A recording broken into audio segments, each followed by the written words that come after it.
Sathya Sai Speaks, Volume 9, Chapter 11. The Five Hoods. The word Vishnu means that which pervades everywhere, the omnipresent.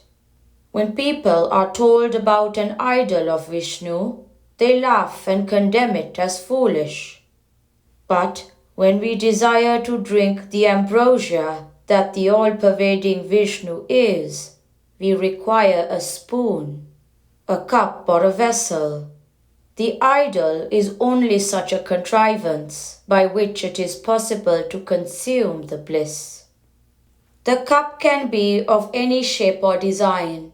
The joy consists in the nectar that it is able to convey to the person who is thirsty and anguished. Raso vai sa, God is ambrosia, sweet, sustaining, strength-giving. You can imbibe him through a cup shaped as Nataraja or Durga or Krishna or Linga or Ganesha or Christ or any other form that will arouse the ardor and satisfy the agony. This is a temple where I have installed 21 years ago one such form, which many yearning persons love to picture as their most favorite cup. This is the Sai form, which sat and taught at Dwaraka Mai at Shirdi. It has a Shesha, serpent, with 5 hoods coiled behind it, the idol being in the shadow of the spread hoods. Now what does that represent? The 5 hoods are symbolic of the 5 senses, which have sinister, poisonous potentialities.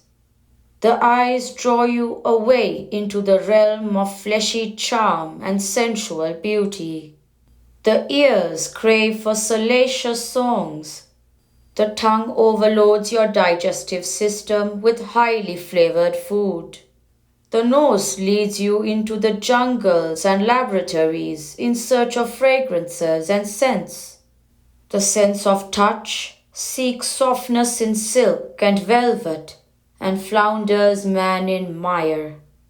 When man is able to master the senses and direct them along more beneficent channels, the eye seeing God's footprints in stars and rose petals, the ear hearing God's voice in the throats of birds and peals of thunder, the tongue tasting God's sweetness in all that appeals to it, the nose discovering fragrance in everything that recalls the glow of God, the sense of touch content to clasp the hand of the forlorn and the distressed. As the beloved children of God, then he can visualize the God installed in the cavity of the heart. That is the lesson the 5-hooded Shesha imparts. Be fixed in your own determination. These are days of strikes and bans. Groups of persons stop work, start shouting, or desist from activity in order to gain some end, causing loss or dislocation to others. I would advise you all to declare a strike against the mind. Do not obey its vacillations and temptations. Be fixed in your own determination to pursue only what your discrimination advises you as beneficent. Ignore the mind, respect the intelligence. Make the senses the servants of the intelligence, not the overlords of the mind. Tell them that the mind is dethroned, it is non-existent. Sensuousness is a disease. It denies you ease and peace. The roga, disease, can be cured by yoga, not by bhoga, material enjoyment. Bhoga means catering to the whims and wildness of the senses.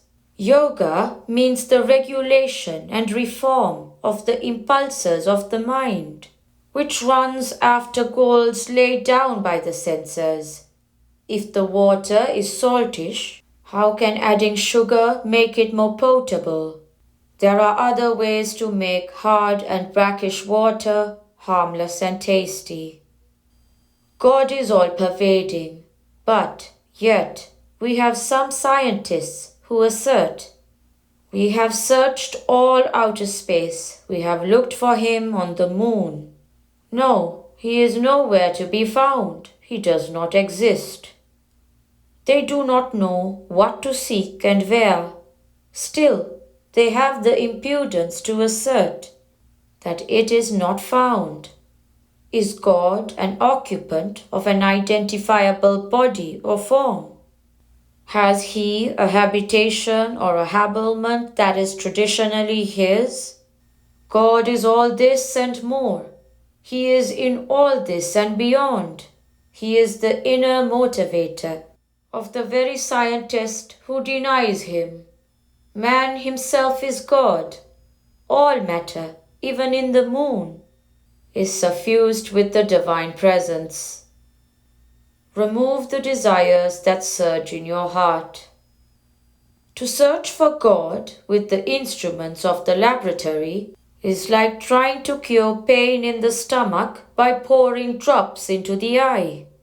There is a technique and a special instrument for that purpose, which the past masters in that science have developed and spoken about. Equip yourselves with a clear eye through detachment and love. Sharpen your senses of discrimination, viveka, so that it has no prejudice or predilection. Then you can see God in you, around you, in all that you know and feel and are. The doctor asks you to remove your shirt before he applies the stethoscope and tries to diagnose your illness. You have another shirt covering your chest, the desires that surge in your heart. Remove that shirt so that your real nature, that is, divinity, can be revealed to you and all who seek to know you.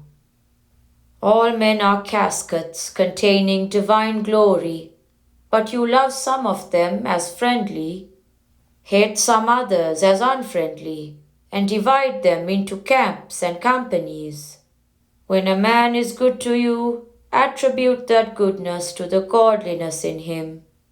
When a man is bad to you, be happy that you have given him some satisfaction by becoming a target for his attention.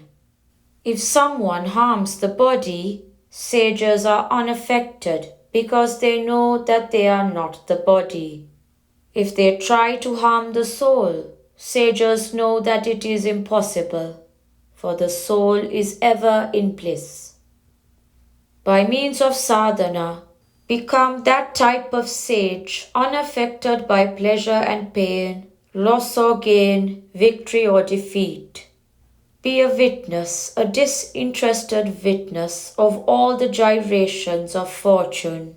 Vichara, inquiry, will reveal to you that they are fleeting fantasies of your mind. They are not real. By means of japa and dhyana, you can attain that identity with the reality, which will convince you of the unreality of all except Brahman, the universal absolute. Gindi, Madras, June 22nd, 1969. Gain internal peace, internal joy. That can be done only when you act without an eye on the gain.